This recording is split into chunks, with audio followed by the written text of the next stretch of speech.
Yesterday Upon the Stair by Pit Viper of Doom. Chapter 57. One morning, Aizawa-sensei walks into the classroom in the middle of Midnight's history lecture. He doesn't say anything, nor make any noticeable gesture. But as soon as he steps inside, 4 members of the class quietly get up, pack their things, and follow him back out. The rest don't think much of it. Internships are internships, and it's not the first time it's made them miss class. Uraraka and Kirishima keep shooting glances at each other, at Aizawa, at Midoriya, and Asui. Their energy is high, and it shows. Asui is as calm and silent as Aizawa, facing forward with a stony expression. Midoriya's eyes flicker from side to side. His lips move as if he's trying to voice his thoughts aloud. It's time. One would think an abandoned metro tunnel to be the perfect spot for a villain's lair, but it serves the hero's purpose just as well. Years of disuse show in the entrance alone. It's filthy and dank. This place hasn't been touched by a janitor's broom in a long time. Past an unassuming door with a coated fingerprinted lock, the place transforms. The filth is gone, the air is clean, and beyond the first hallway it opens up to a proper hero facility. The old tunnels have been renovated in past years, shaping the formerly derelict tunnels into a hidden base of operations. It's a pity that today's events will most likely expose its existence, but if that's the price for bringing down a man as dangerous and ruthless as Overhaul, then the heroes will happily pay it. There is only one point of entry, and Ojako can see it from where she stands with Tsuyu, Nejire-senpai, and Ryuku before them. For all intents and purposes, they're on the front lines. When Overhaul and his people come calling, they'll be the first to know, at least according to Sir Nightaye's intelligence reports. Deku hasn't said it outright, but she knows that most of that intelligence has to come from him, and yet no one is surprised about how much Nighteye knows about what's to come. Deku is scary, but Sir Nighteye must be pretty scary too. She takes a deep breath to settle her nerves. It's a mixed blessing to be at the front of the action. They're guaranteed to be in danger, but the escape routes are easiest to reach from their position. The deeper you get into the base, the easier it is to get stuck in the dark with no way out. And that's where Deku, Kirishima, Toga-senpai, and Amajiki-senpai, Aizawa-sensei, and most of the other heroes in this operation are. The warning goes out. Villains incoming, brace yourselves, before an explosion reaches Ochako's ears and a towering juggernaut of a man bursts in at the head of a wave of villains. Ochako braces herself, readies a quirk, and takes her position as Ryuku grows and grows and grows. There's a reason they were put in this room instead of deeper in. It's the only one that could fit the dragon heroine's full wingspan. Just a few minutes ago, there had been a very unassuming door with a rusted keypad that looked decades old. Now, there's a gaping hole big enough to fit 10 men standing shoulder to shoulder. Masked yakuzas pour through, most of them with their quirks already activated.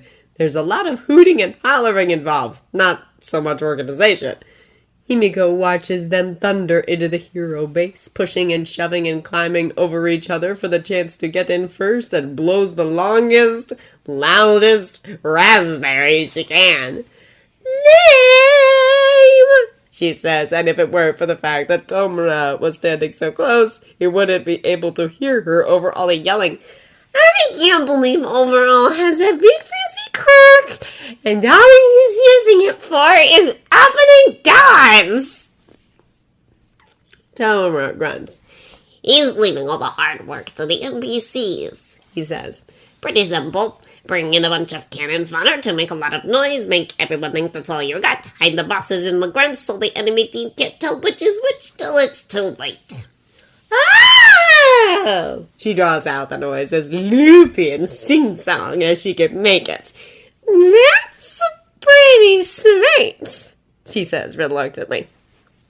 Not really, Tomura spits. Didn't work when I tried it. Don't see why he thinks it'll work for him. He snarls quietly. He thinks he's better than us. Yep, Himiko says, popping the P between her lips. I bet that's why he's trying to be our boss, huh? The thought gives her the giggles. Overall, boss of the League of Villains. It's really kind of funny. Even funnier is that they said yes, and Overhaul even believed them after what he did to Magne-chan. One second she was talking, and the next she was a pair of legs and a splatter on the wall before anyone could blink. He did that to her in front of them, didn't try to fix it or even say sorry, and he thinks they're going along with him just like that. That's the problem with people who use lots and lots and lots of pawns. Sometimes they forget which ones are important too. Tomura grunts again. You know what to do? It's a good thing the Yakuzas are yelling so loud. It means that none of them see Himiko's excited little dance or hear her sing Sabotage!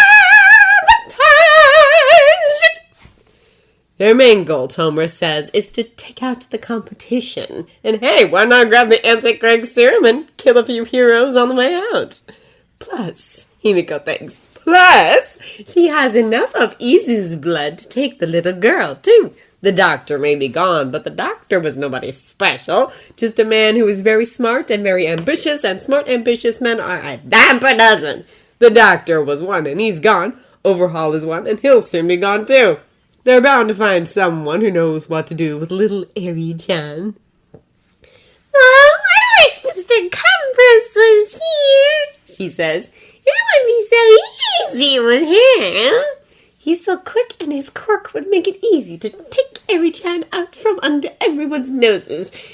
And Izu-chan's here, she says, a breathy little whisper that's almost a giggle. I know it! Mr. Compress is so good at making you behave. Izu is so tricky without Mr. Compress around. She knows it's so obvious. Izuku knows her. She's not sure. She doesn't have proof, but she just knows that no matter what face she wears, he'll always know her. Later, Tomura snaps. Kurogiri's working on it. Focus on what we're doing here. Okay, she says. Can I go in now? I want to catch up to twice already. He grunts the third time, nods, and watches her slip in among the howling mob. She steals some blood here and there as she goes, just in case and just because. She won't need it. She has all the blood she needs for what's coming. The call goes out, and word spreads via radios and earpieces. The villains have made their move. Instinctively, Shota reaches out to rest his hand on Midoriya's shoulder. He knows that his student has promised to behave, but he also knows that Uraraka and Asui are closest to the villain's point of entry, and if anything bad happens to them, Midoriya will find out before he does. It's Katsukami Rakia, Midoriya says. One of the 8 expendables.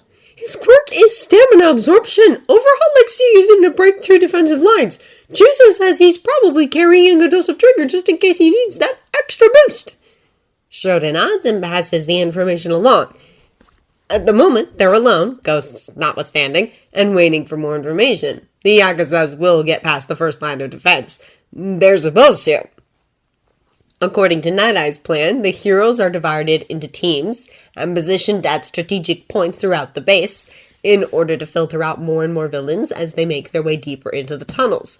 The exceptions to this are Nighteye and Centipeter, who have Eri at the point farthest from the main entrance but closest to one of the base's many secret exits, Lemillion, whose quirk allows him the mobility to run interference throughout the base, and finally Shota and Midoriya. For now, they're hidden so that Midoriya can keep feeding them with information from his network, and Shota can wait for someone to get eyes on a priority target.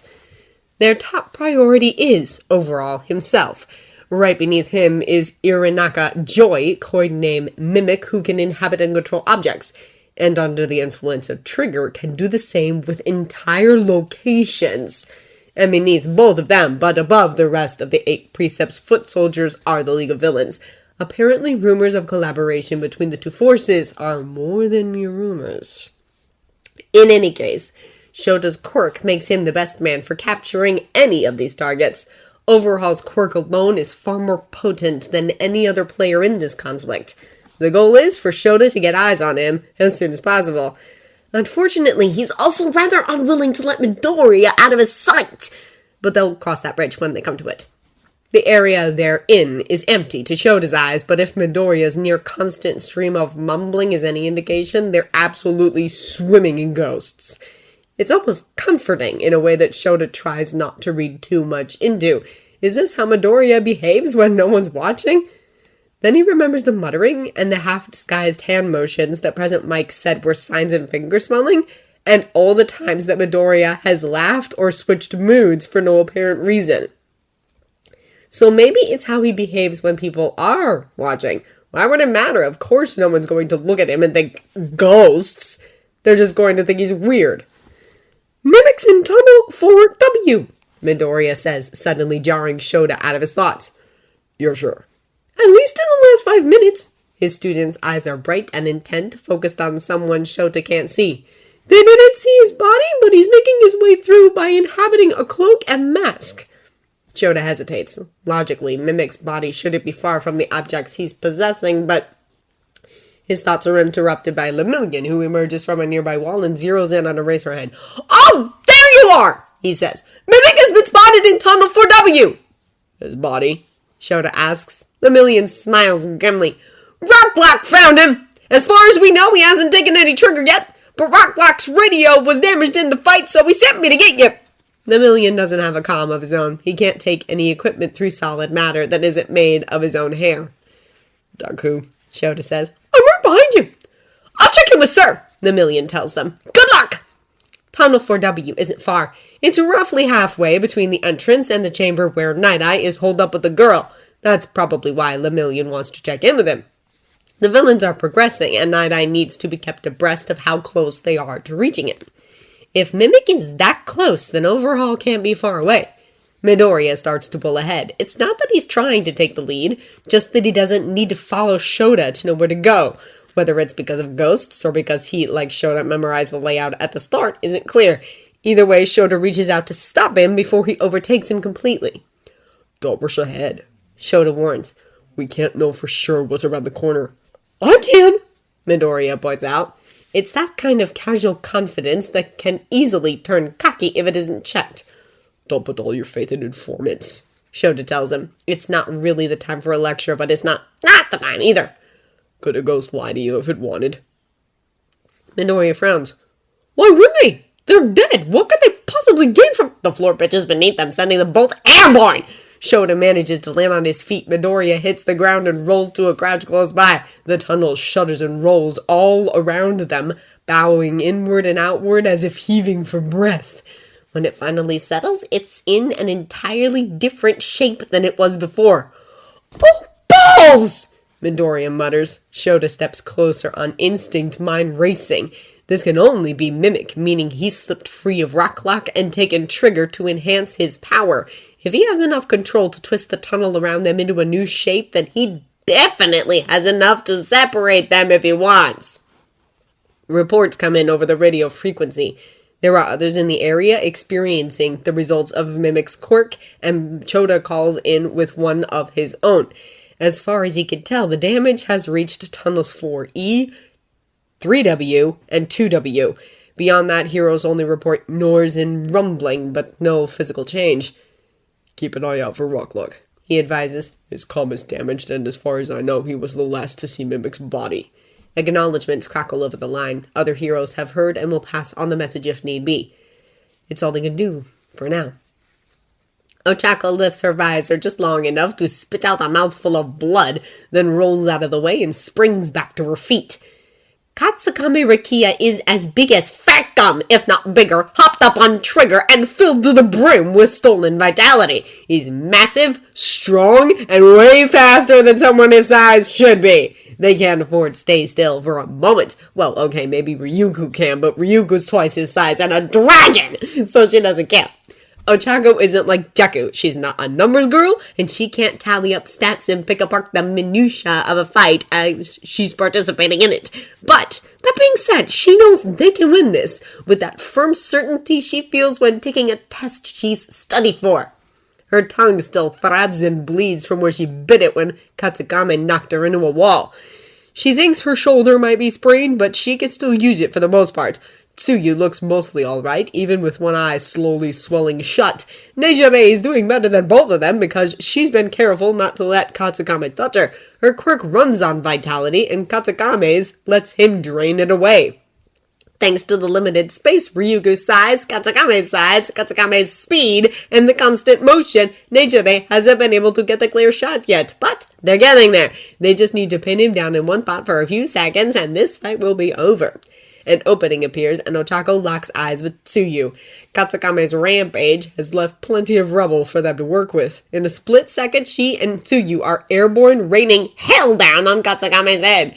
Katsukame tries to dart out of range. A smack from Yuku knocks him back into it, but there's only one of her and one of Nejime, who's too small to cover the rest, and Katsukame escapes. Winning this one fight won't solve all their problems, especially when Katsukame is wearing them down in the process. Once Katsukame is down, they have to head deeper and help strengthen the trap. That means more twisty corners, more tight spaces, more risks, more villains. If they go in battered and exhausted, there'll be no help to anyone. This one villain is giving them enough trouble as it is, and they have to assume there will be more of them. The moment that thought crosses her mind, there's a blur of motion, and a familiar dark figure darts into their midst. Oi! Katsukame roars. What the hell are you doing it twice? I got this handled! Ochako's heart plummets. Twice, of the League of Villains, the one who copies things. Copies people's. Hey! Don't yell at me! I'm just following orders. Twice whines before his voice shifts to a guttural roar. Don't tell me what to do, you stupid bastard, especially when you're getting your ass kicked! Katsukame snarls and shoves past him, barreling toward Ryuku to fight her head-on. Twice charges after him, one hand outstretched. Ryuku lunges to meet them both in the middle. There's a flash and suddenly the chamber gets cramped! Ochako braces herself, reaching out to grip Tsuyu's arm. And then her mouth drops open and she hears Nejime squirm in excitement! A second Ryuku dragon stands beside the first, towering over both villains. I'm looking very surprised to be there. Oops! Twice says faintly. You idiot! Katsukame roars, but Twice is already fleeing into the dark. Shouldn't have jumped me! He yells over his shoulder, and then he's gone. Katsukame stares up at the two Ryugus grinning down at him, showing two identical sets of very, very sharp teeth. Would you like to surrender? The original Ryugu asks. Or would you rather draw this out further? It's all the same to me. By some miracle, Kirishima is still on his feet. Actually, it's mostly because he's propped up against Tamajiki, but it's still quite a feat given the beating he's taken by Taishiro's reckoning. Mentally, he takes stock of things. He's burned through about a third of his reserves of fat, so not super great, but not terrible either. Kirishima's been blocking and countering with Unbreakable, but he's running on fumes, and Taishiro can see the spiderweb of cracks running through his hardened skin. Amajiki's taken a few hits, so he's not exactly fresh, but Taishiro knows for a fact that he has at least one Chimera Kraken attack in him, and he's waiting for the right moment. It's the damn barrier, that's the problem!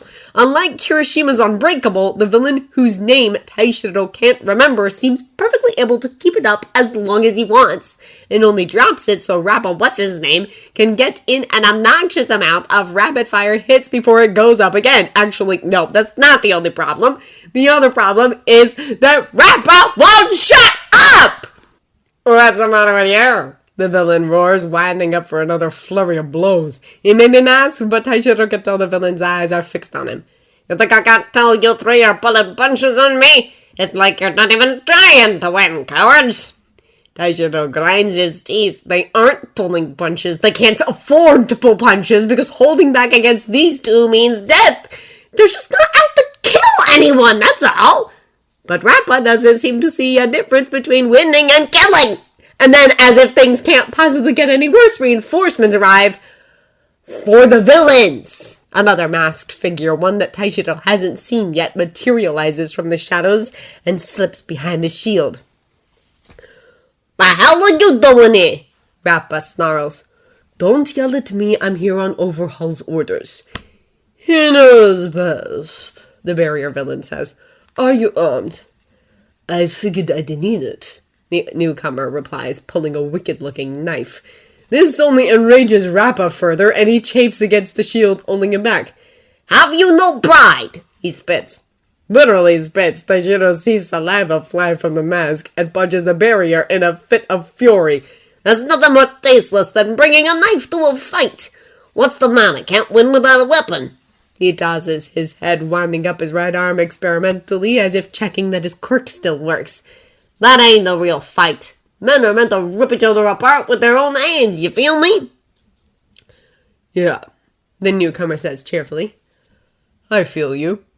And as the heroes watch, they step right up to the barrier villain, Tengai, that was the name, and draw the knife blade across his throat.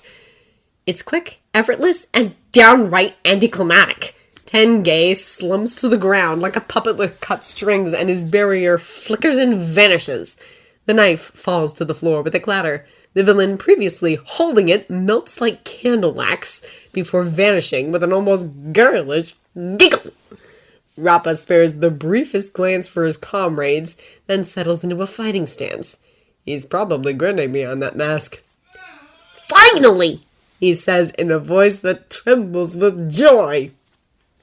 Kirishima gapes at the dead man in blank shock.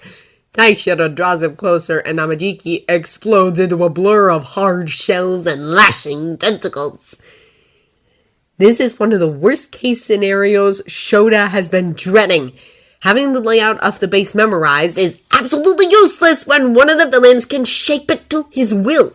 It means he's now relying on Midoriya to lead the way, which was one of the many things he wanted to avoid today.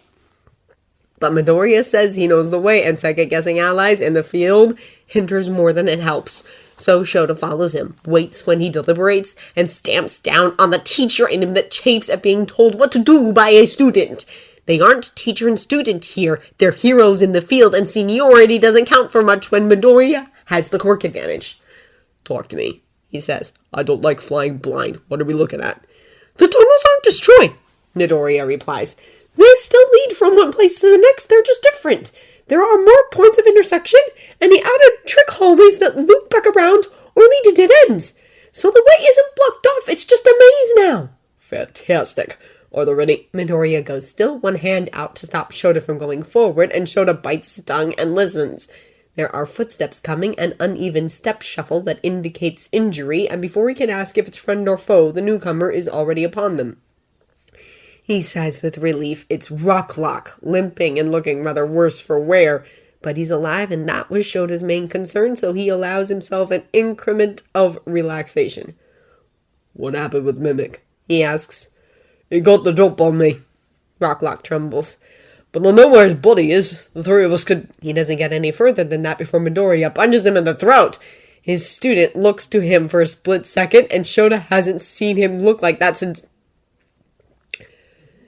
the end of the provisional license exam.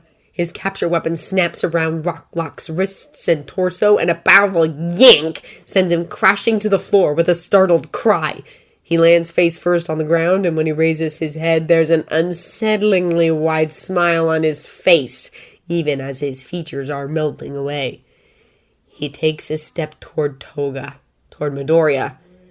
The tunnel shakes, and a wall forms between them, shutting like a camera iris inches from his face. Shota is left alone in the tunnel, holding half his ruined capture weapon in his hands. I knew it! Toga's voice, caught somewhere between Rocklock's and her own, trembles with delight.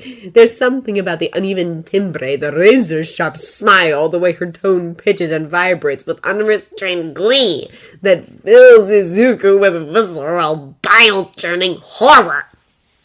I knew it! You do know me, don't you, Izuku-chan?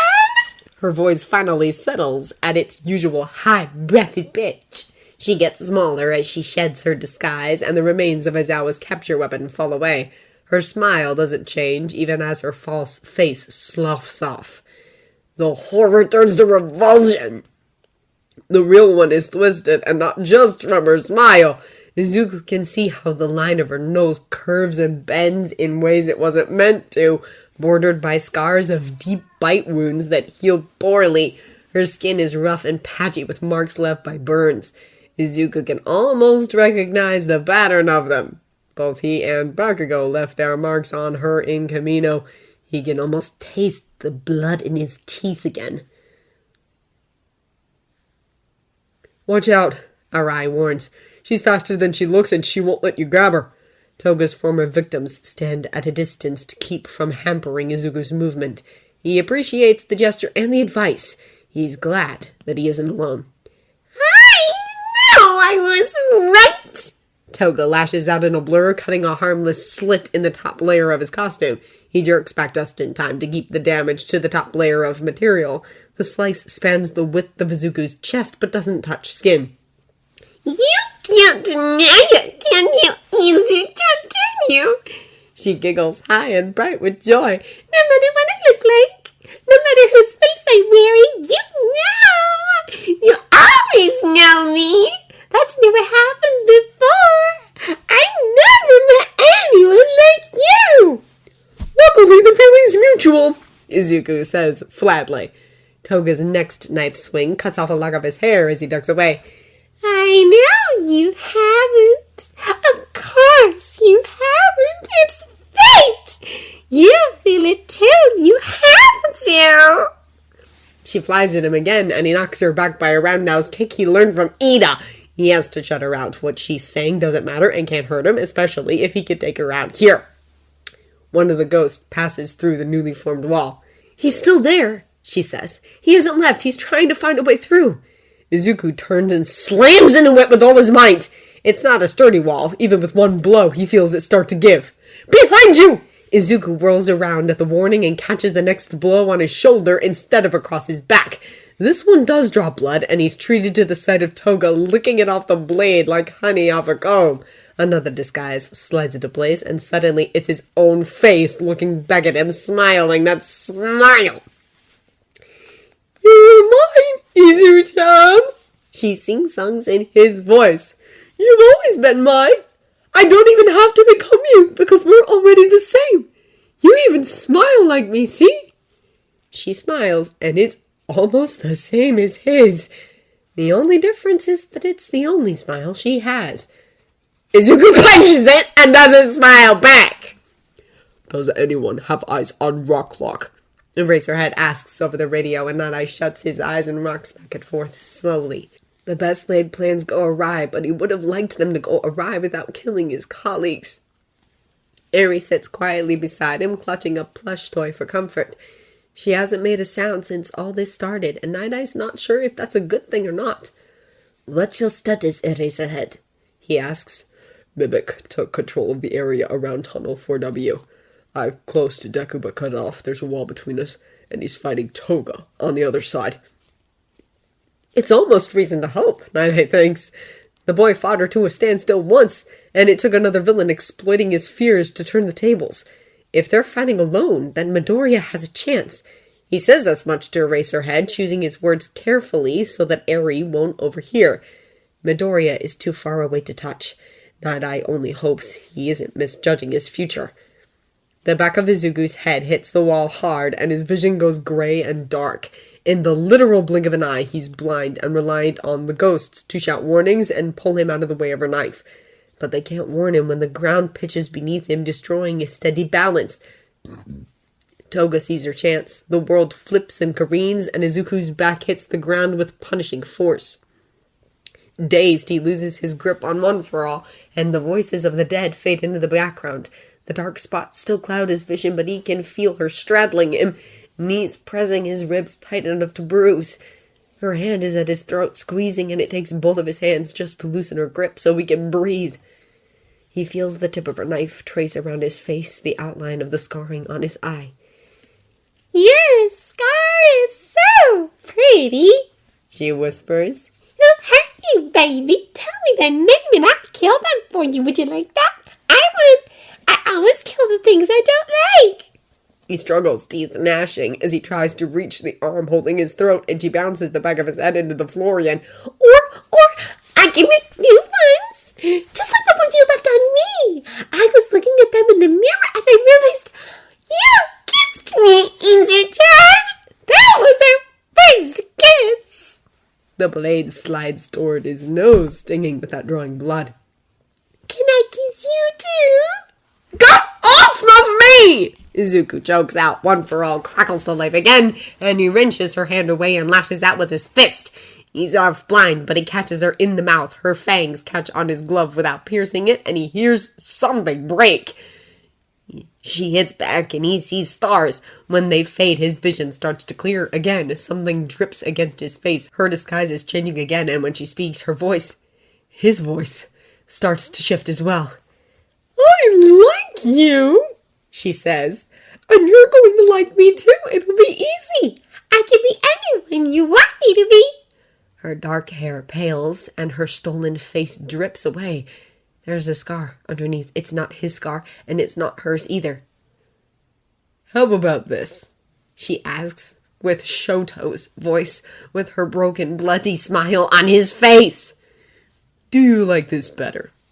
Izuku freezes. You do! You do like this better. I knew it! I thought so. Her fingers squeeze around his throat again. That's why I took it. But I only got a little. I'll have to get more. So much more. Izuku's fingers curl around the thumb, digging into his buzz point. Dark spots fill his vision again as he grips it and wrenches it back until it snaps. Toga screams. The knife comes down again. A burst of fiery pain in his shoulder is so distant it might as well be happening to someone else. His ears ring with Toga's screams as he tears her broken hand from his neck and finally gets one leg between them to kick her away. Muted explosions draw his attention to the half-crumbled wall. Dust clouds billow out and the rest of the wall comes tumbling down. Aizawa must have brought charges with him and now he's free to help, but his capture weapon is cut in half and Toga is well out of range. The knife is still in her hand. There's a crazed gleam that doesn't belong in Shoto's eyes as she lunges again. She stops in her tracks, face freezing in its grimace. Small, pale hands clutch the sides of her head, and behind her, a mass of tangled black hair writhes and twists in the dark. Ray hovers behind her, a pitch-black shadow with 2 points of pale light for eyes. Toga has a split second of surprise. And then the screaming starts again. Izuku presses his hands over his ears, but it's not enough to block out the sound. This isn't pain. Toga screaming when he broke her hand. That was pain. This is terror. This is what haunts him at night. This is what he faced 8 years ago in a closet just 2 hallways down from his second-grade classroom. This is primal fear encoded into the deepest pits of the human psyche, and Izuku's watching his sister reach down, tear down its barriers, and let it flood. Toga's eyes meet his for a split second, wild with panic. She turns tail and flees into the dark. Her voice shifts back into her own as it fades away until only the echoes are left. Slowly, Ray fades back to normal. It takes even longer for the other ghosts to come back out of hiding. Technically, Shota has seen Midoriya look worse. It's not much of a consolation. He's shaken as he checks his student over and hastily dresses the wound on his shoulder. It's not every day you see a villain halt mid-lunge and run off screaming bloody murder, especially a villain like Toga Himiko. Ghostling! Midoriya says by way of explanation, and Shota lets him leave it at that. Should we keep going? No, Shota says firmly. You're very lucky that you missed a major blood vessel, but she's still damaged muscle and tendon. I'm taking you back to Nighteye. Midoriya bridles. I can still... The answer is no, Shota says firmly. Nighteye and I made an agreement. If you were injured on my watch, I'd take you to wait with him by the escape route. I'm not risking your safety for your sense of personal pride. Midoriya scowls, but follows him. I'm not a guest here, he points out sullenly. This isn't the work experience week. You all told me these internships were for real. Am I a hero right now or just a student? Would you like to become a liability? Shota asks, and that shuts him up. You can continue to relay information from Nightaye's position. You won't be useless. That seems to satisfy him for the most part. How many are with us? Shota asks. He doesn't really need to know, but it's useful to find out and to keep Midoriya distracted with questions. Ray's here, he says. But she's always here. Narita and Miss Kiriyama, a couple of police officers, and one of Overhaul's former, co-workers. He wipes a trickle of blood from his face. There were some others before. Toga's victims. They followed her when she ran to keep track of her. They say the League's planning something, plotting against Overhaul. Also useful information. Anyone else? Chuzo will probably come around soon, Midoriya says. She's been making rounds watching Overhaul's forces for anything or anyone she recognizes. Any sign of Overhaul? Not yet, he says. He's probably hiding as someone else. Shouldn't take them long to find him. Shota nods, opens his mouth to reply, and he can't explain it. He never can, no matter how many times it happens. Call that instinct, experience, or sixth sense, whatever it is, he listens to it every time. As if in answer to the prickle up his spine, Midoriya's head whips around. We're being hunted, he says. Eraserhead! The wall tears itself open. Aizawa glimpses masked faces beyond more than 2 but less than 10, charging out to flank them. Shota's eyes burn as he activates his quirk and is rewarded when one of the villains trips and falls. One masked face stands at the forefront of the rest, reaching up to pull back his hood. Movement, a blur, a projectile, an attack. Shota has less than no time to tell the difference. Villains are closing in, cutting off their escape, and there's something heading straight for Midoriya. It's not so much a choice as it is a reflex. Shota throws himself in front of it and throws his student past the encroaching villains. Something pierces his costume and stings against his back. Midoriya looks back at him and Shota can see the intent in his eyes. Get him out, he says to people who he can neither see nor hear. Get him to Nighteye. His jaw locks, and so does the rest of his body. His muscles won't obey commands from his body. But his eyes still work, and he can see his student dragged to safety by an unseen force before the tunnel slams shut again, leaving him alone with his captors. Izuku struggles and kicks, but it's no use. The tunnel is closed, and Aizawa is beyond his reach. The ghosts are pulling him farther and farther away, and they're past feeling pain. Let go! He yells uselessly. Let go! I can't just... You have to!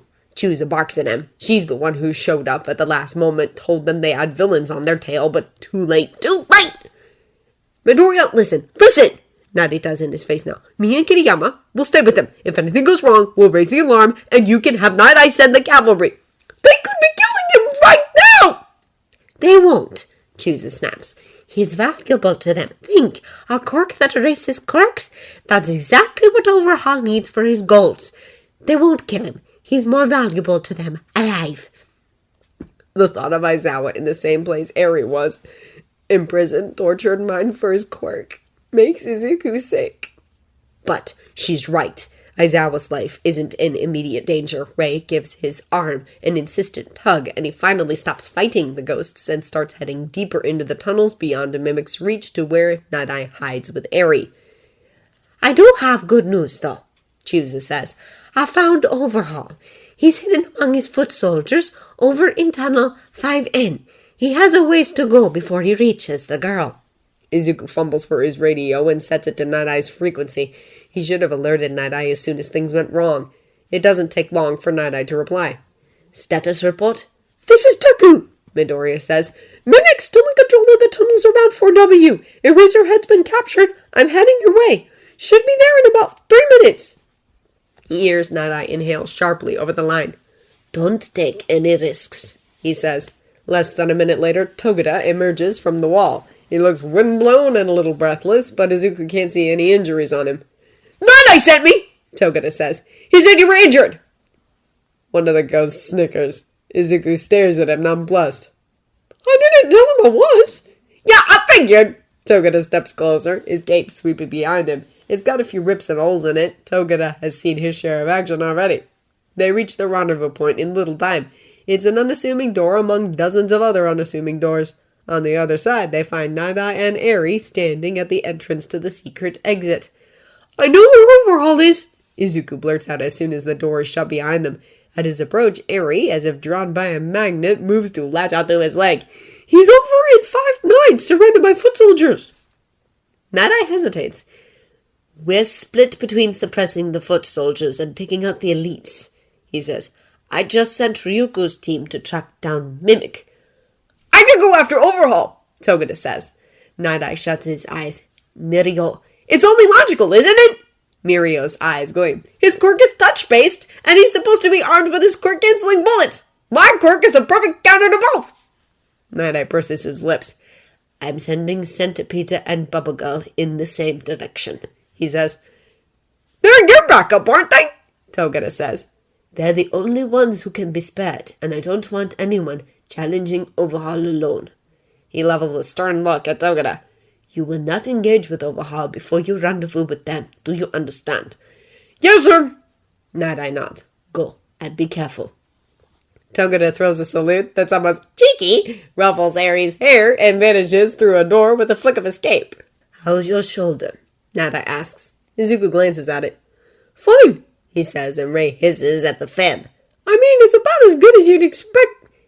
It hits him all at once. He's been suppressing it so long and so easily that he barely realized he was doing it at all. Aizawa's captured the influx of ghosts that came with the villain's Toga. Toga fucking Himiko! There were hands on his shoulders, steadying him. A second set of hands grips his pant leg. I'm fine, he hears himself say. Yeah, it's just... You are not fine, Nighteye tells him. You're not supposed to be fine. You're supposed to be on edge, upset, and afraid. Oh, Izuku says absently. That's good then, because I am all of those things. I'd be concerned if you weren't. Once he's sure that Izuku won't fall over, Nighteye releases him. Can we get Eri out yet? Izuku asks. Not as long as Overhaul is free and his forces are watching the surrounding area, Nighteye says. Once he's captured and his men know he's captured, then it will be safe. I don't mind hiding longer, Eri says. You've been very brave, Nighteye tells her, but don't worry, it won't be long now. It won't be long at all, Chusa echoes. Suddenly, Ray jerks upright. She whips around so quickly that Izuku jumps, but before he can ask her what's wrong, she goes for Chusa's throat! Ray! Izuku steps toward her, confused and alarmed, as Chusa vanishes and reappears out of her reach. What? Hey! Izuku doesn't know the new voice, doesn't see who it is until more ghosts appear in the room, one after another, the faces of civilians and police officers and criminals alike.